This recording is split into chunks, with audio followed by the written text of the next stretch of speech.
Alegrei-me quando me disseram, vamos à casa do Senhor. Salmos 122, 1. Boa noite a todos.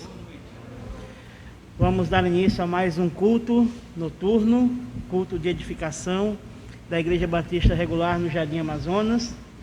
Particularmente estou muito feliz porque eu estava com saudades de estar aqui no domingo à noite.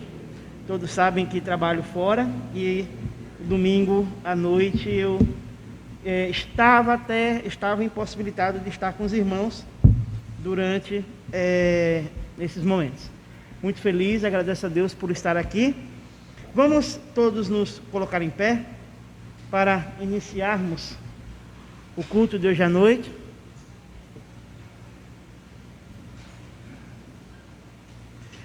Vamos abrir nossas Bíblias para o livro de Romanos, capítulo 8. Vamos ler dos versos 28 até o final do capítulo. Romanos, capítulo 8. Vamos ler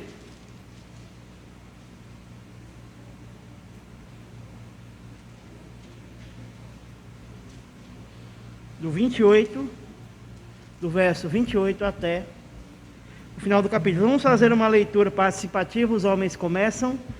No versículo seguinte, as mulheres recitam, e assim sucessivamente.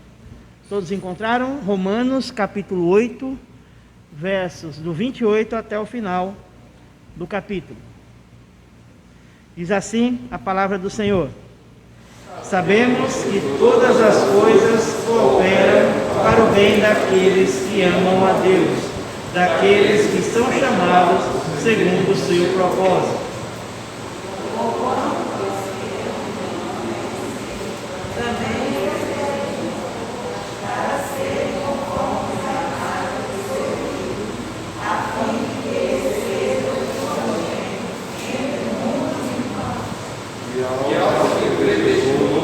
A esses também chamou, e aos que chamou, a esses também justificou, e aos que justificou, a esses também glorificou.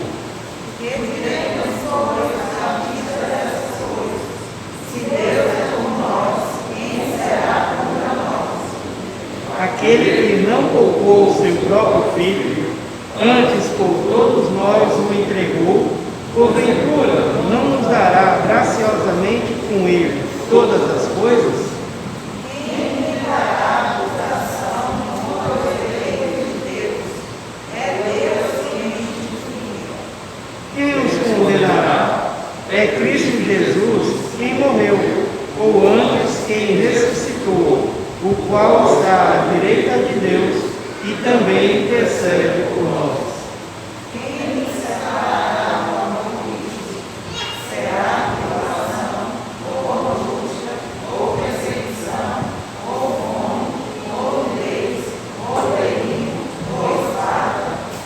Como está escrito, por amor de ti somos entregues à morte o dia todo, fomos considerados como ovelhas para o matadouro.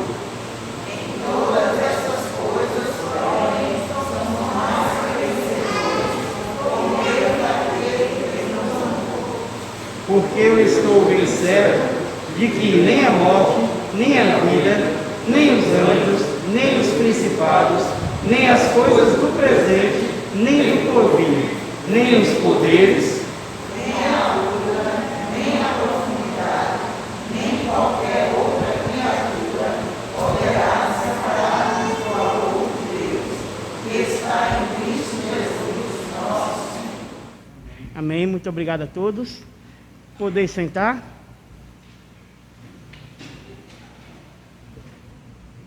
Após isso, vamos todos baixar nossas cabeças para um momento de confissão individual.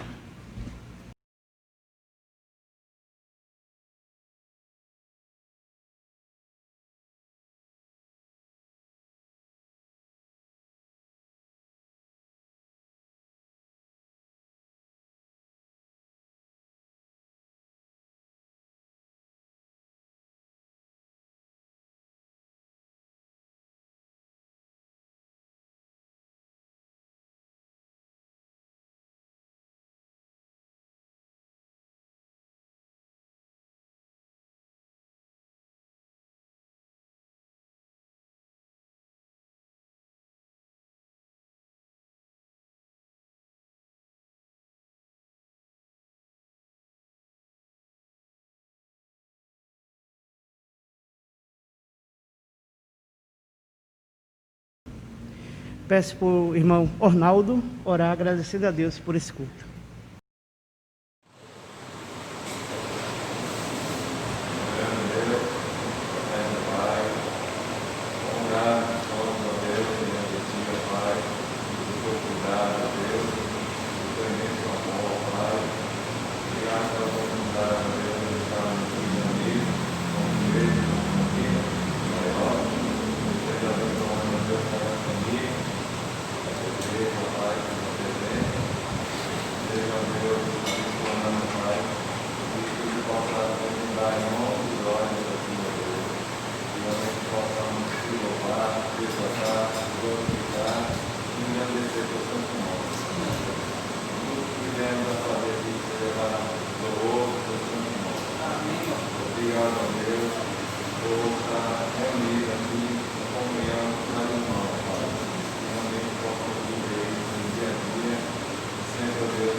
Amém.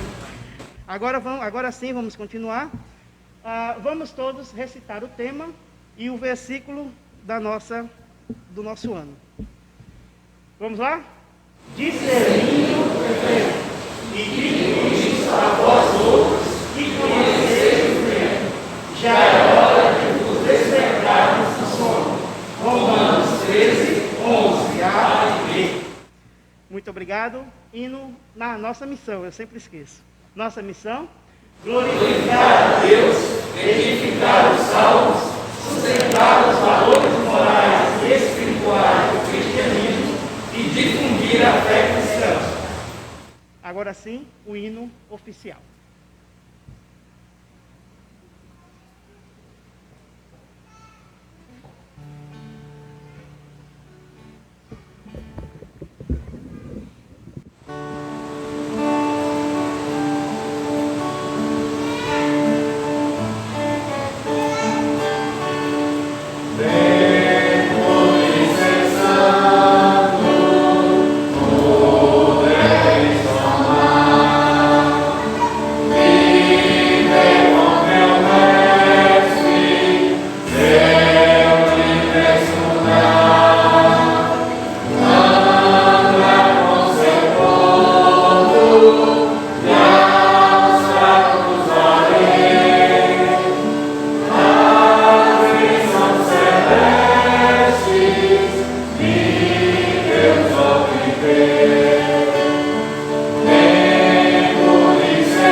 abrir mais uma vez as Bíblias, vamos ler no livro de Êxodo, capítulo 14, vamos ler os versos de 1 ao 15.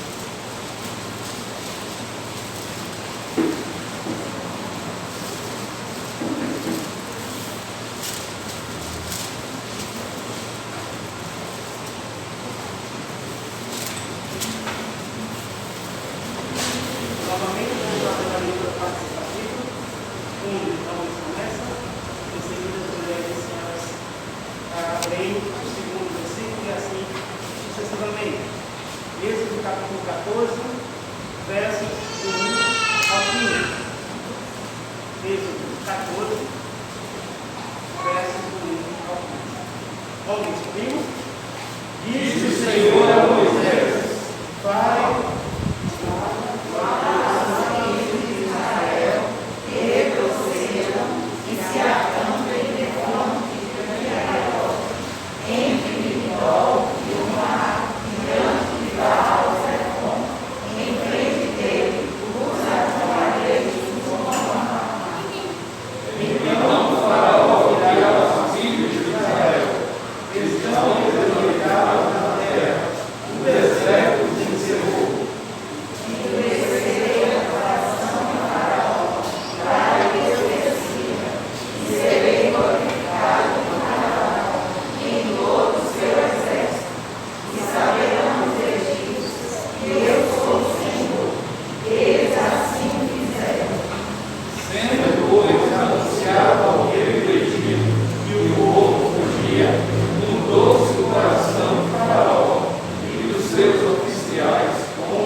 Amém? Poder sentar. Eu peço ao irmão Gibson para fazer uma oração de intercessão, pedindo a Deus pela mensagem logo mais, e pelos irmãos que não puderam estar aqui por conta da pandemia do coronavírus, que nós ainda vivemos, e infelizmente não pode estar aqui, mas estão nos acompanhando através do Google Meet, através da internet, e graças a Deus por isso. Irmão Gibson, por favor.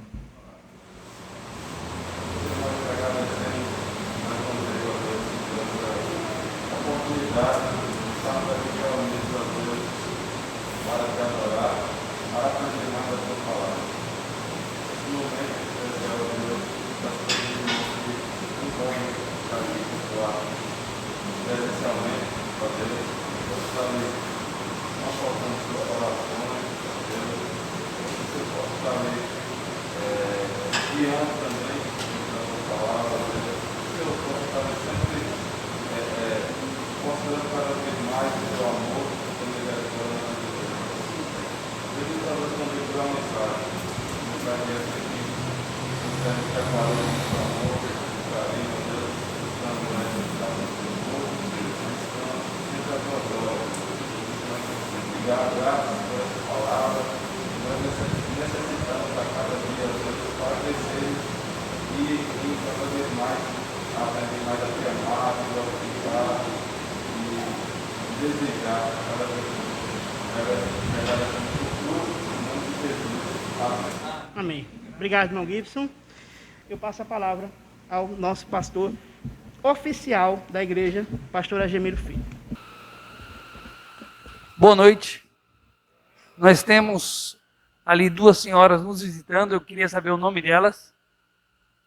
Pode ser? Vocês duas?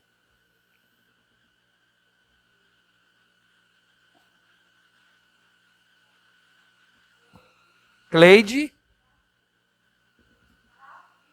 das Virgens, é isso? Tá certo, então sejam muito bem-vindas, é bom tê-las aqui nessa noite, tá bom? Também a Anne, não é isso? É assim? É assim? Anne mesmo?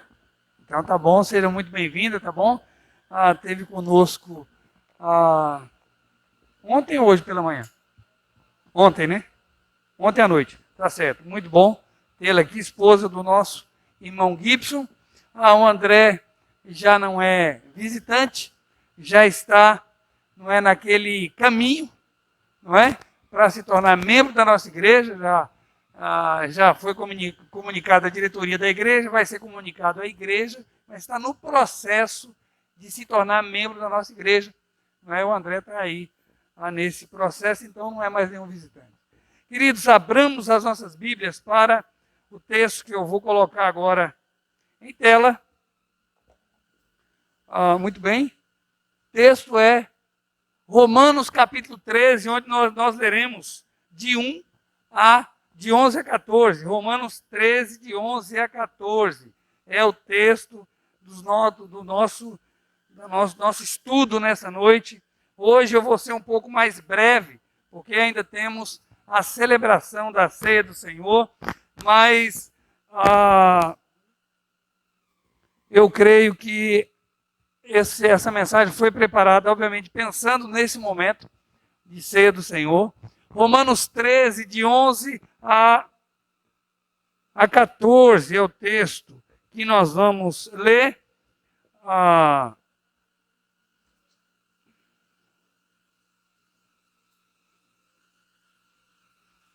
Romanos 13, de 11 a 14. Vamos fazer uma leitura alternada entre vozes masculinas e femininas, como já fizemos as anteriores.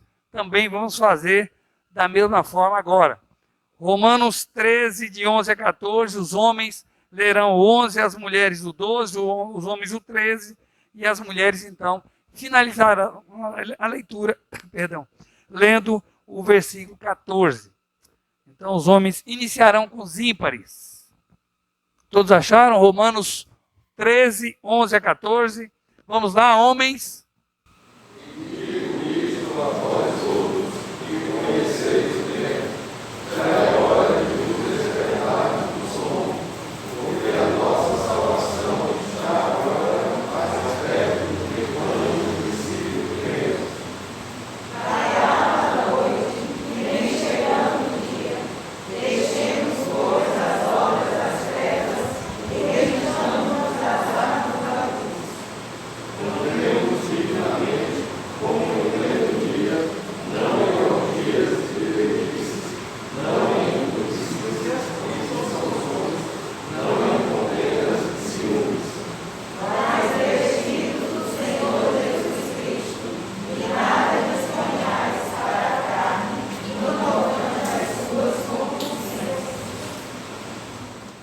Vamos curvar nossa fronte, fechar os nossos olhos e vamos, mais uma vez, falar com o Senhor nosso Deus.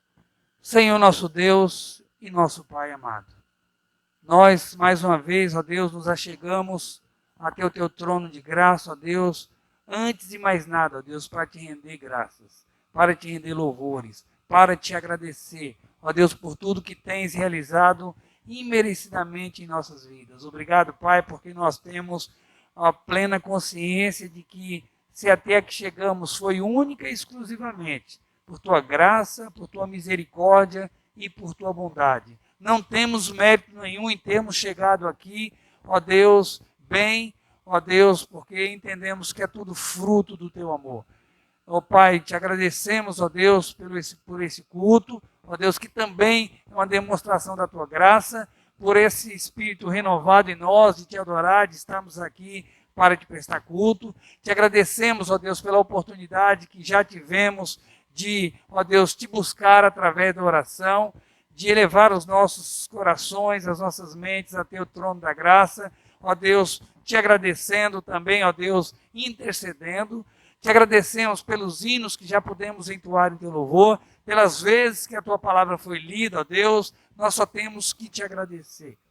Obrigado, ó Deus, por essas sessões, tanto ordinária quanto extraordinária, ó Deus, que vai acontecer, porque é um privilégio, ó Deus, o Senhor confiar a nós, ó Deus, a responsabilidade de lidar, de tratar, ó Deus, com a Tua igreja. Obrigado por esse grande privilégio. Nós sabemos que dependemos inteiramente de Ti para fazê-lo. E agora, ó Deus, pensando ainda nessa dependência, nós queremos nos colocar diante de Ti, pedindo que o Senhor nos valha neste momento, ó Pai. Eu que vou transmitir essa mensagem, Pai Santo, e também meus irmãos que vão ouvir essa mensagem. Meu desejo é que a Tua palavra possa achar guarida em nossos corações, e que, ó Deus, assim sendo, ela possa frutificar para a honra, glória e louvor do teu santo nome.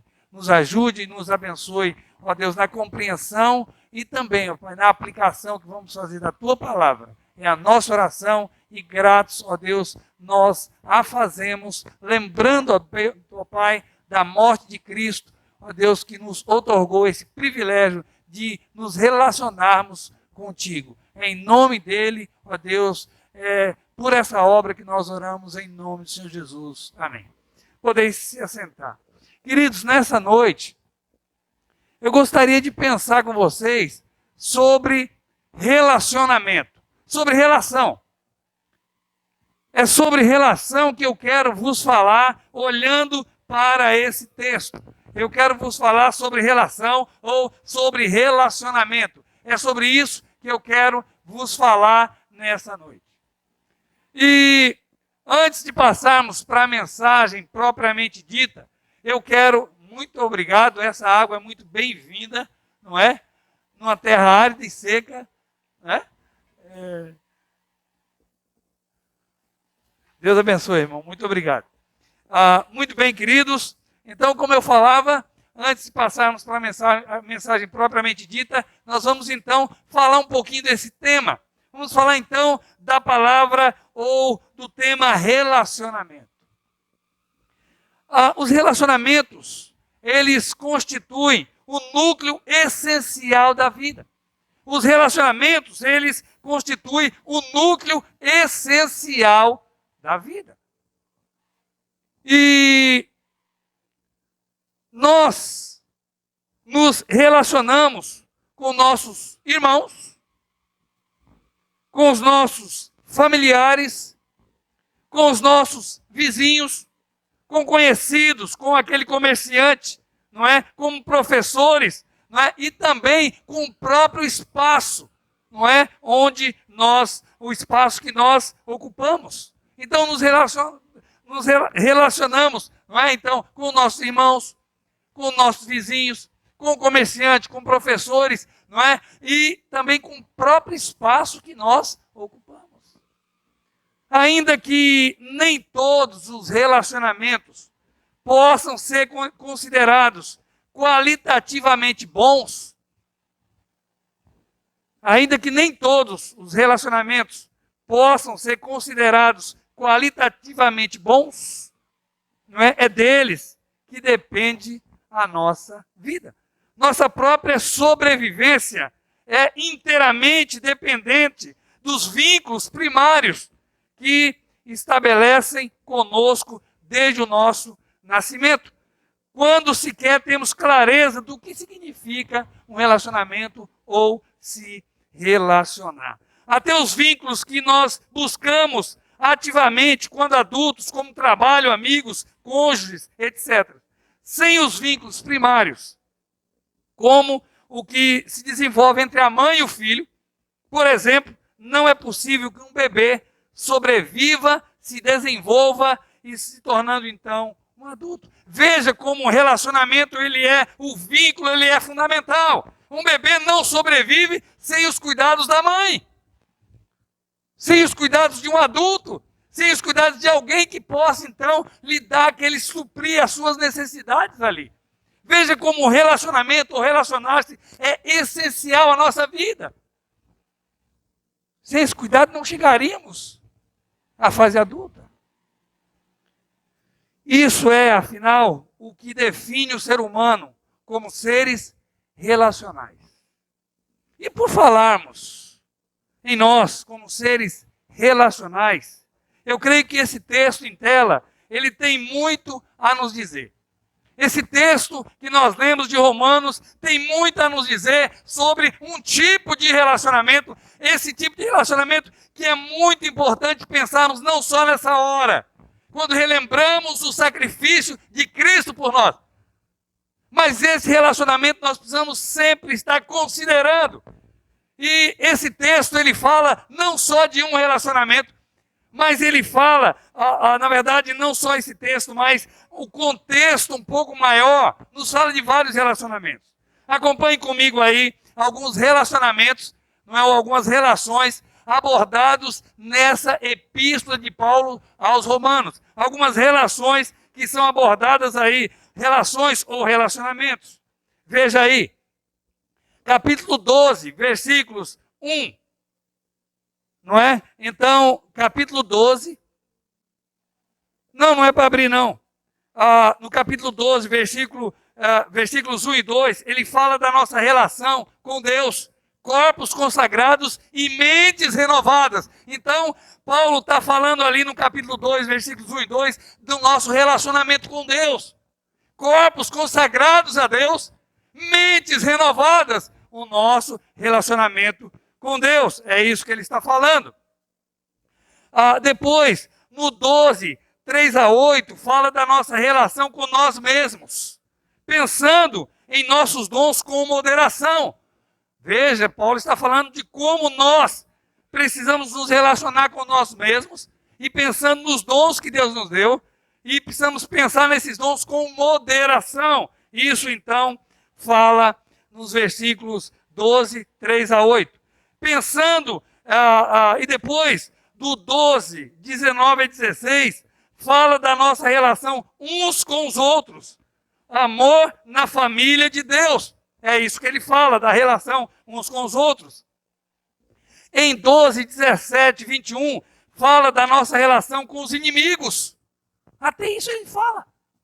Da nossa relação com os inimigos. Não retaliação, mas serviço. Em 13, de 1 a 7, fala da nossa relação com o Estado. Nossa relação com o Estado. Cidadania consciente. No 13, 8 a 10, fala da nossa relação com a lei. A lei se cumpre no amor. Então veja que Paulo vai falando de vários tipos de relação, de relacionamento, e ele então chega agora a falar da lei.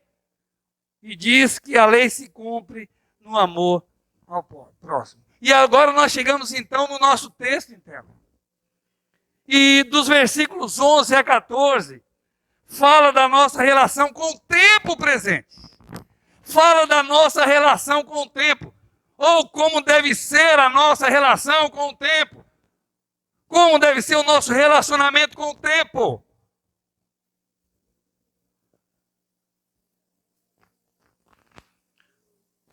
Irmãos, alguns já ouviram essa expressão, outros não. Fala da nossa relação com o tempo, nós que vivemos entre o já e o ainda não. Quem já ouviu essa expressão? Nós vivemos entre o já e o ainda não. O que é isso, pastor? Já, nós posicionalmente somos santos. É assim que Deus nos vê. Posicionalmente, não é a posição, santos. Mas ainda não alcançamos a santidade e ela é progressiva.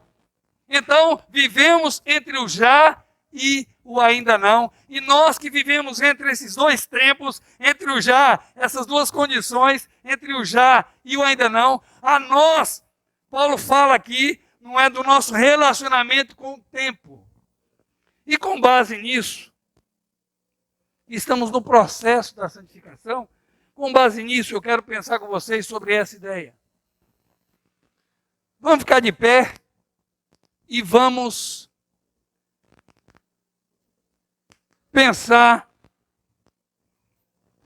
Eu não sei se ali, me corrija, tríade de apelos ou tríade de apelo no singular.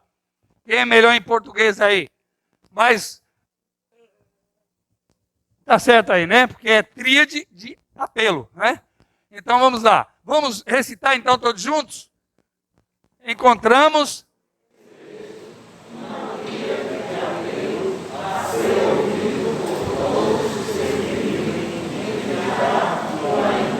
que leitura mais feia, gente.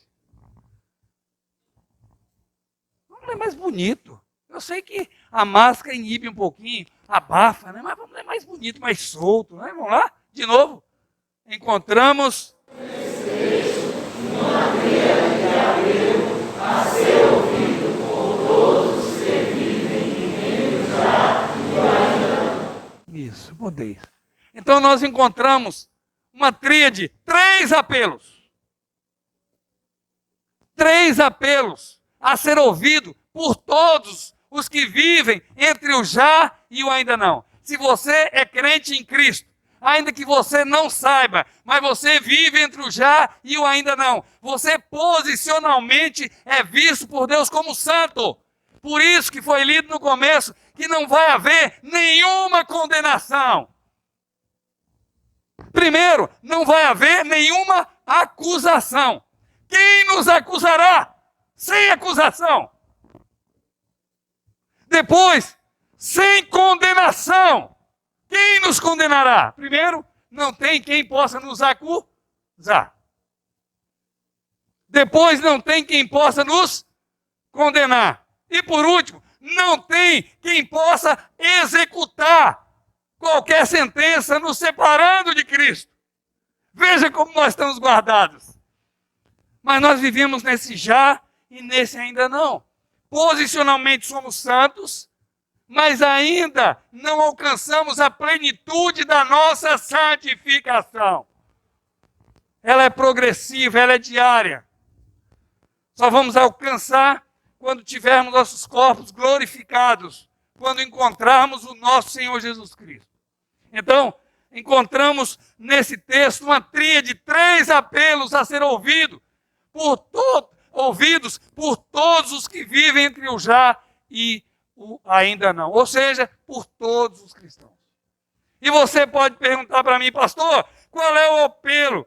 Encontramos nesse texto qual tríade de apelo a ser ouvido por todos que se encontram entre o já e o ainda não? E eu respondo que nós encontramos nesse texto a seguinte tríade de apelo a ser ouvido por todos os que se encontram entre o já e o ainda não. Primeiro desses apelos, ou desse apelo dessa tríade, pode ser vista por nós, versículos 11 e 12a. Alguém lê para mim. Pode ler 11 e 12. 11 e 12. Nós vamos pegar então o primeiro apelo dessa tríade de apelos. Primeiro apelo dessa tríade de apelos. Romanos 11 e 12.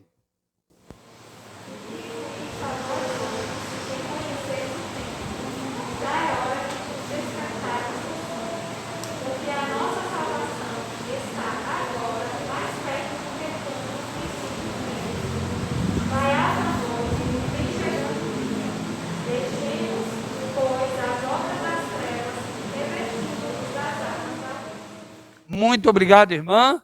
Era só o 12A, mas não tem problema. A irmã leu corretamente como eu pedi. Então, o primeiro dessa tríade de apelos aqui que nós encontramos aqui é um apelo ao discernimento.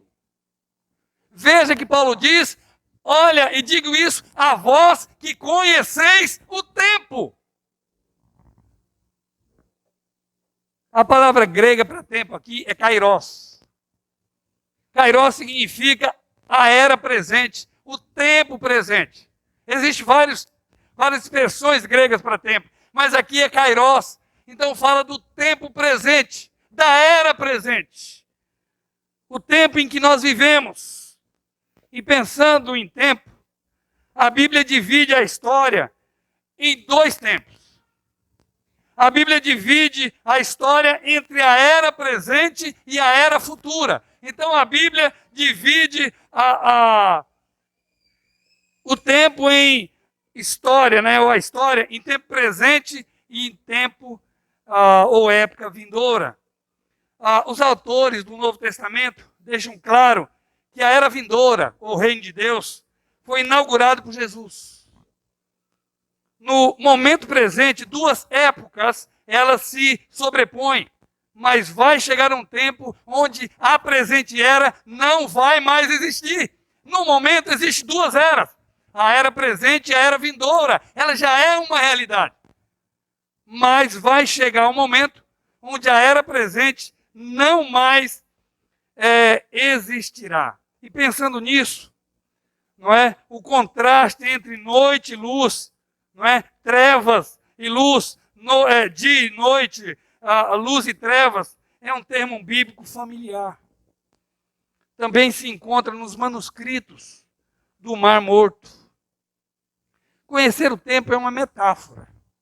Paulo disse: digo isso a vós que conheceis o tempo.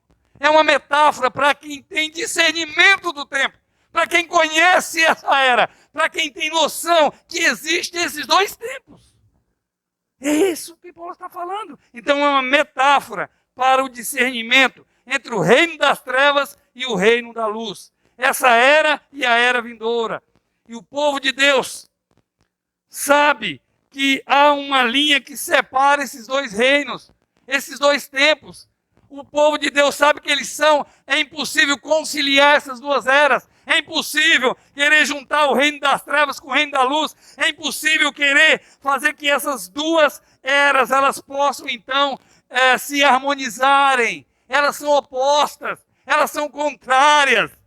Uma é espiritual, a outra é carnal, material, física. São eras diferentes. É impossível, então, que alguém queira conciliar essas duas eras. Irmãos, os crentes bem sabem disso. Que não há como viver um relacionamento, uma relação pacífica entre essas duas eras, porque são opostas entre si. Elas são opostas entre si. E há uma diferença muito grande. A era presente, ela é, então, marcada pela passividade, não é? Muitas outras coisas, então, marcam essa era. Já a era vindoura, ela é marcada por aquilo que agrada, por aquilo que glorifica o nome do Senhor. Queridos, e aqui, Paulo, ele diz algo, não é? Alguém lê para mim, por favor, o versículo 11. Por favor, lê para mim de novo, Débora, você que leu, por gentileza.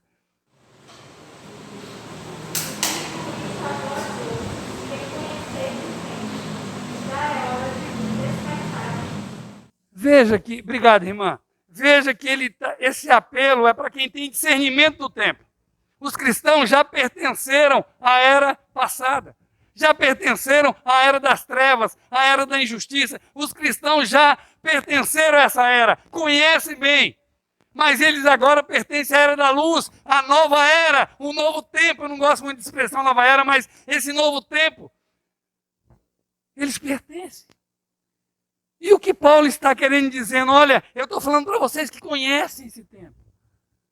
Que conhecem que tem esse momento, que entendem que essas duas eras são inconciliáveis. Inconciliáveis. Irmãos, hoje, não é então, esses pertencem ao reino da justiça e luz, onde a palavra de ordem é atenção, diligência.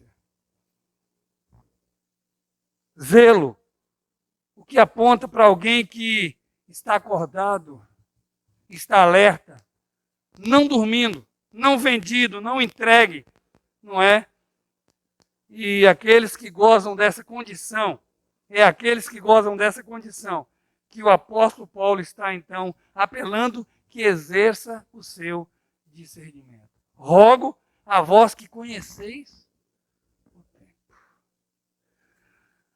Lá em 1 Tessalonicenses 5, 7 e 8, diz o seguinte, alguém lê para mim.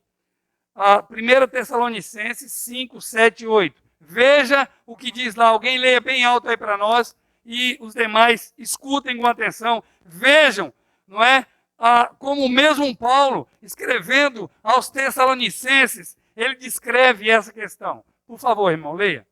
Ora, os que dormem de noite, e os que se embriagam, é de noite que se embriagam.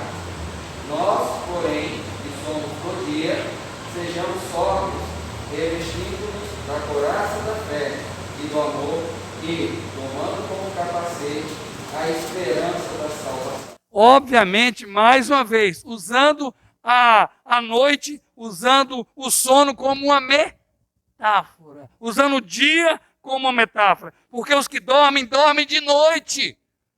Ou seja, ele está falando das trevas do pecado. Ele está falando, então, pessoas que estão ainda, que são pertencentes a esse mundo, a essa era falida de trevas, de injustiça. É isso que Paulo está querendo dizer aqui. Porque os que dormem, dormem de noite, e os que se embriagam, embriagam-se de noite. Mas nós que somos do dia, sejamos sóbrios. Mais uma vez, é preciso toda a nossa sobriedade. Não podemos ficar como que embriagados. Não podemos ficar como que atordoados por alguma coisa, mas precisamos de toda sobriedade. Conheça o mundo em que você vive, para melhor interagir com ele. Esse apelo é dito em muitos locais. Conheça o mundo em que você vive para melhor interagir com ele. Isso é bom e legítimo quando se conhece o mundo por vir. Quando se conhece, quando se tem discernimento, quando se conhece o mundo por vir. Porque quando nós conhecemos o que Deus tem reservado para nós, que foi revelado, o que Deus tem preparado para aqueles que o amam, nós conhecemos esse mundo, mas interagimos com ele com todos os cuidados, não nos rendemos aos seus caprichos, não nos rendemos aos seus prazeres, não nos rendemos à sua atração, à sua aparência. Nós nos relacionamos com ele com sabedoria, porque nós sabemos o que está reservado para nós. Mas quando não se sabe, quando não se tem essa esperança, esse mundo é tudo que a pessoa tem. E aí a pessoa se afunda nos seus prazeres. A pessoa se afunda naquilo, na sua aparência. E querem ver? 1 Coríntios 7,31 diz o quê? Um indivíduo, quando alguém abrir, me diga para ler, por favor. Um indivíduo, então, irmãos, que não conhece que só conhece a era presente, não é? Ele é facilmente controlado, rendido pelo seu charme, pela sua aparência. Mas vamos ver o que Paulo diz, não é? Ainda nessa mesma linha de pensamento, 1 Coríntios 7,31. E os que se utilizam do mundo, como se dele não usassem, porque a aparência deste mundo passa. Olha, os que se utilizam desse mundo, como se dele não se utilizassem, não é? Porque a aparência do mundo passa.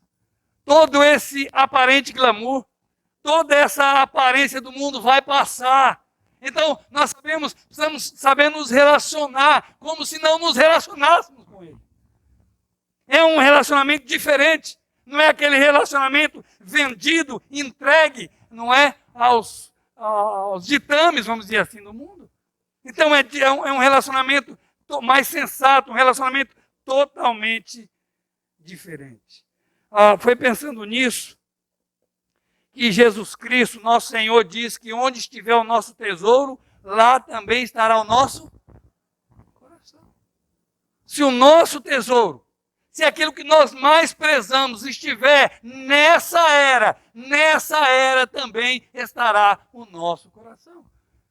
E pensando nisso, alguém disse: não faça ninho em nenhuma árvore desse mundo, porque o proprietário já determinou a derrubada de todas elas. E o apóstolo Pedro, ele ainda falando na mesma direção, ele diz: esta é agora a segunda epístola que vos escrevo. Em ambas procuro despertar com lembranças a vossa mente esclarecida. Mente esclarecida, uma mente totalmente renovada, uma mente agora que tem discernimento. Pedro também está apelando então ao discernimento cristão. Queridos, então o apelo de Paulo aqui também a esse discernimento, Ele está dizendo, passou a hora de dormir. Isso foi quando você não conhecia o reino da luz. Já é hora de despertar. Não tem mais tempo para dormir. Não tem mais tempo para aquele envolvimento com o reino das trevas. Não tem mais tempo para isso. É hora de você que conhece o tempo, que tem esse discernimento, faça uso desse discernimento. E viva de acordo com o reino da luz. É basicamente isso que Paulo está querendo dizer aqui. Então essa é a primeira parte dessa tríade. É o primeiro apelo, um apelo ao discernimento. Quando ele diz aqui, digo isso a vós outros que conheceis o tempo. A palavra conhecer não é conhecer no sentido mental, mas é ter uma intimidade com o tempo. É um conhecimento não mental, mas um conhecimento íntimo com o tempo. E nós conhecemos muito bem. O tempo onde vivíamos nas trevas e o tempo hoje, não é? Daqueles que vivem na luz. Nós conhecemos o tempo. Mas o segundo apelo que eu encontro aqui, ou o segundo apelo dessa tríade, alguém lê os versículos 12b. Pode ler o 12 e o 13. Seria, na verdade, só a segunda parte. Mas, vamos lá, alguém lê para mim. Isso, leia aí. Deixando, pois, as obras...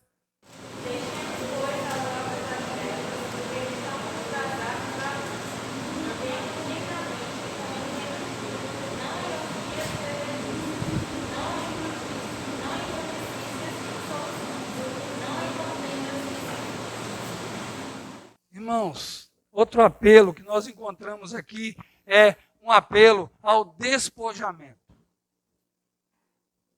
É um apelo ao despojamento. Veja o que diz a parte B do versículo 12. Não é? Isso. Deixemos, pois, as obras das trevas e revistamo-nos das armas da luz. Não em orgias, bebedices, não em impudícias, em dissoluções, não em contendas e em ciúmes. Então, essas duas partes desses versículos, então, Paulo está apelando a um despojamento. Meus queridos irmãos, o apóstolo Paulo deixa claro aqui que não basta compreender o tempo, não basta ter discernimento. É importante, irmãos, que possamos ter discernimento. Precisamos ter discernimento, mas precisamos agir em conformidade com esse discernimento. E esse discernimento pede, antes de mais nada, pureza, santificação, transformação, etc. O tempo em que os cristãos viviam em trevas, ou à noite, espiritualmente falando, passou, e com ela se foi, não é? E agora foi dada a eles a oportunidade de viverem de dia. Deveriam então deixar para trás tudo que representava a antiga vida, não é? A noite e as trevas ou a velha vida. E nesse ponto é importante notar que o negativo precede o positivo. O negativo precede o positivo. Ninguém pode ser cheio antes de ser esvaziado. Ninguém pode ser cheio antes de ser esvaziado. Sem deixar as trevas e as suas respectivas obras. Não se pode seguir na luz com as suas armas de defesa. Portanto, o apelo é: purifiquem-se, em outras palavras. O apelo aqui é: purifiquem-se, santifiquem-se, expurguem-se, limpem-se, através dos meios proporcionados pela morte de Cristo na cruz do Calvário. Não queremos ser encontrados vestidos com roupas sujas quando o Senhor voltar. 1 João 2,28, alguém leia para mim. Olha o que o apóstolo São João nos diz. 1 João, alguém leia para mim, por gentileza. 1 João 2:28.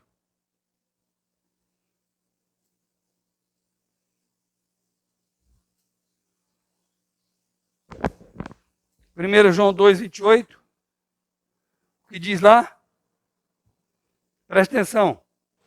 Filhinhos, agora pois permanecei nele, para que quando ele se manifestar, tenhamos confiança e dele não nos afastemos, envergonhados na sua vida. Envergonhados na sua vida. Queridos, obrigado, irmã. Josué, ele disse ao povo o seguinte: santificai-vos, porque amanhã o Senhor fará maravilhas no meio de vós. Isso está em Josué 3:5. E outro texto que serve muito bem para ilustrar esse despojamento é Mateus, não vamos ler, eu só vou explicar aqui, Mateus 22:11-12, que diz que aquela parábola, não é? Que diz que um homem não estava trajado com as vestes nupciais para aquele grande banquete, um banquete muito importante, e se notou que aquele homem não estava trajado adequadamente para aquele momento. E o promotor da festa diz, o rei diz: amigo, como você entrou aqui, se você não está vestido adequadamente? Amigo, como entraste aqui, não tendo veste nupcial? E a Bíblia diz, e ele emudeceu. A veste nupcial é uma forma de fazer lembrar que mesmo dentro da graça, da vocação ou eleição divina, há exigências morais. Mesmo.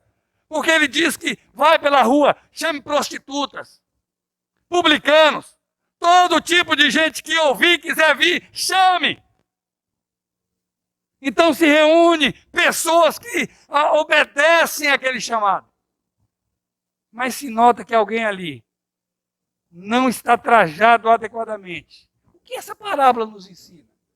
Nos ensina, nos faz lembrar que mesmo dentro da graça, da vocação, da eleição divina, há exigências morais. Não se deve entender por veste nupcial nenhuma roupa especial, não. Não é a roupa especial para aquele momento. Não é para tais celebrações. Mas a referência era as condições das vestes. Alguém leia, por favor, só para mostrar para vocês, Eclesiastes 9:8, vai de encontro a essa ideia. Então, vestes ali, não é que tinha que ter uma veste especial para aquele momento, mas era a condição das vestes para aquele momento. Então, Eclesiastes 9:8, que diz aí? Em todo tempo sejam alvas as tuas vestes, e jamais falte o óleo sobre a tua cabeça. Em todo tempo sejam alvas as tuas vestes. Os rabinos interpretam esse texto como a necessidade de pureza, que vai de encontro com essa parábola. É assim que eles interpretam. Não é? Então, a necessidade de pureza, de santificação. Em Apocalipse, a roupa branca simboliza também pureza. Capítulo 3, versículos 4, 5, 18 e 19:8. E como nós vimos em Mateus 22, a salvação é oferecida a coletores de impostos, a prostitutas, a gentios, mas não há indulgência. Há dádiva e exigência. Não há indulgência. Há dádiva e exigência. O escritor de Hebreus diz: segui a paz com todos e a santificação, sem a qual ninguém verá o Senhor. Sem santificação, ninguém verá o Senhor. O santo se santifica. O santo posicional se santifica gradualmente. Se prepara para encontrar com o seu Senhor. Uma evidência de falta de salvação é a falta de santificação. A santificação pode ser vista também lá em Jeremias 51:45, não é? E que foi usado também pelo próprio João, quando diz: Sai do meio dela, ó povo meu. Salve cada um a sua vida do ardor da ira do Senhor. Não é? E João diz, outra vez uma voz do céu diz, sai dela, povo meu, para que não seja participante dos seus pecados. Uma necessidade, irmão, de um despojamento, de uma separação. É isso que esses textos estão mostrando aqui. Mas outro apelo dessa tríade, então, aqui um despojamento. Tudo aquilo que representa a velha natureza, tudo aquilo que representa mundo, tudo aquilo que representa a era presente, então é preciso que haja um despojamento. E a lista aqui não é exaustiva, é só um exemplo para que nós possamos entender tudo aquilo que representa essa era passada. Mas outro apelo dessa tríade, não é? Que nós podemos encontrar aqui. Alguém leia o versículo, seria o 13a e o 14a, mas pode ler o 13 e o 14 para mim. Dignamente, como em pleno dia, não em orgias e bebedices, mas não em orgias e bebedices, não em vícios e dissoluções, não em contendas e ciúmes, mas revestidos do Senhor Jesus Cristo, e nada disponhais para a carne, no tocante às suas concupiscências. Irmão, muito obrigado, irmão. O outro apelo dessa tríade é um apelo ao revestimento. Mas revestivos do Senhor. O cristão não só deixa de se envolver com as obras das trevas, mas passa a se envolver ou revestir-se da armadura da luz. Se por um lado, ele não tem motivo algum para se envolver com os prazeres pecaminosos do mundo, tem todos os motivos para se envolver com as obras da luz. Um antigo hino do cantor cristão diz, morri na cruz por ti, que fazes tu por mim. Isso é, irmãos, não te choca, não. Eu tenho vontade de chorar. Morri na cruz por ti. Que fazes tu por mim?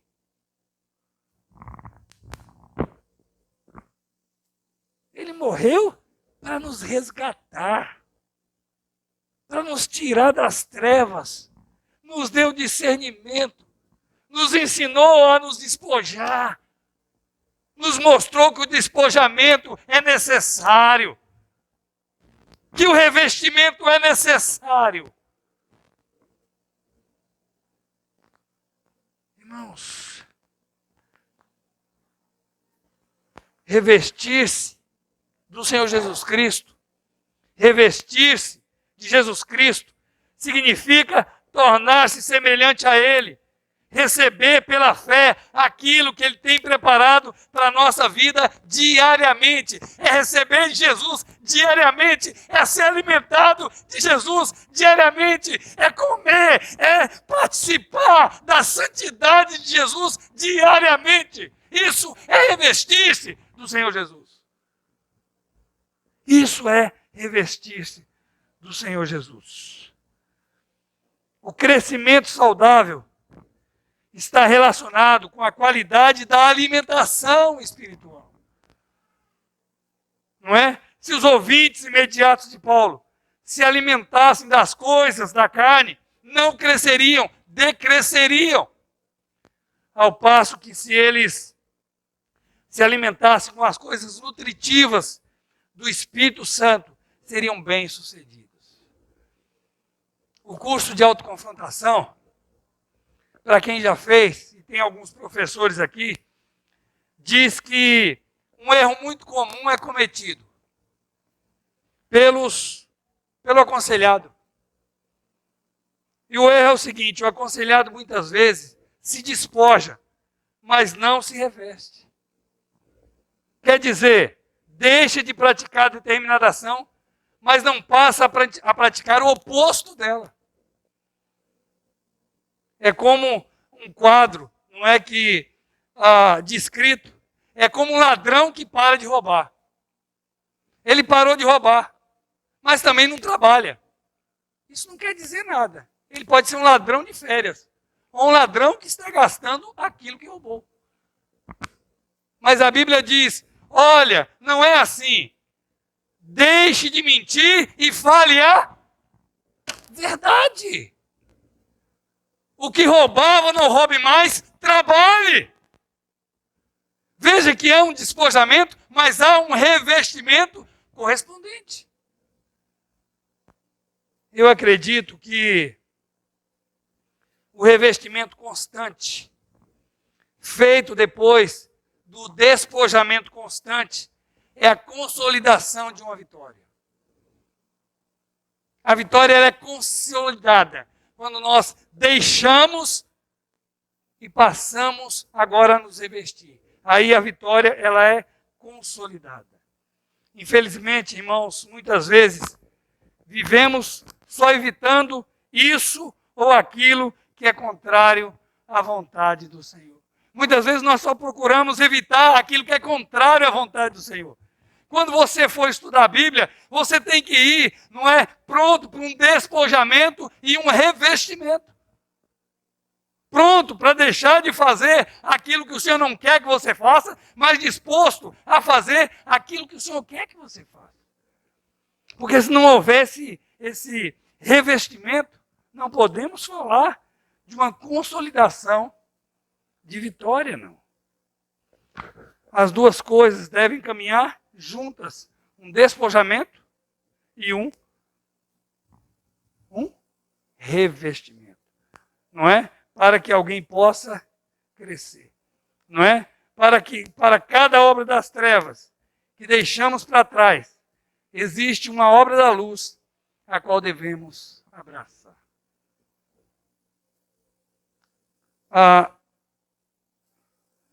Não adianta dizer para alguém, olha, você pare de comer embutidos, pare de comer essas coisas, não é, esses fast foods, pare de comer essas coisas, não é, que tem corantes, não é, que tem todos esses produtos químicos, pare de comer isso. Se você não ensina para a pessoa a comer aquilo que é bom, aquilo que é nutritivo, a verdadeira comida. Então é preciso haver um despojamento, mas também é preciso haver um revestimento. Queridos, é assim que a luz triunfa sobre as trevas, quando nos despojamos e nos revestimos. É assim que a justiça triunfa sobre a injustiça. É assim que a era futura triunfa sobre a era presente, que o Espírito triunfa sobre a carne. Quando nós nos despojamos e quando nós nos revestimos. Sem isso, meus queridos irmãos, nós não estamos crescendo. A palavra de ordem aqui de Paulo é: cresçam. Cresçam. Nós precisamos crescer. Como eu disse no começo, não é? Aqui nós encontramos nesse texto uma tríade de apelo a ser ouvido por todos os que se encontram entre o já e o ainda não. Primeiro apelo dessa tríade é o apelo ao vós que conheceis o tempo. Não, Paulo não é um apelo, não é agora um chamamento, não é agora um apelo para todos, mas é para um público exclusivo, privado, para todos que conhecem o tempo. Um apelo ao discernimento. Sim, é hora de você fazer jus a esse discernimento. É hora de despertar do sono. É hora de rompermos com as obras que representam a nossa velha, antiga natureza. nosso antigo estado. E é hora de avançarmos, nos revestindo cada dia mais de Jesus Cristo. Irmãos, olha, esse dia precisa nos encontrar assim. O Senhor Jesus não disse quando Ele vem. Eu não sei quando Ele vem. Quem sabe Ele vem no domingo, não sei. Mas pode ser que Ele venha numa segunda. E se nós formos crentes domingueiros? E se nós formos crentes só de domingo? Crente que pensa que só de vir na igreja ele já é um crente. Sempre tenho falado para vocês que frequentar a igreja não torna ninguém crente. Como morar numa garagem não transforma ninguém num carro. Mora numa garagem, você não vai virar um Fusca.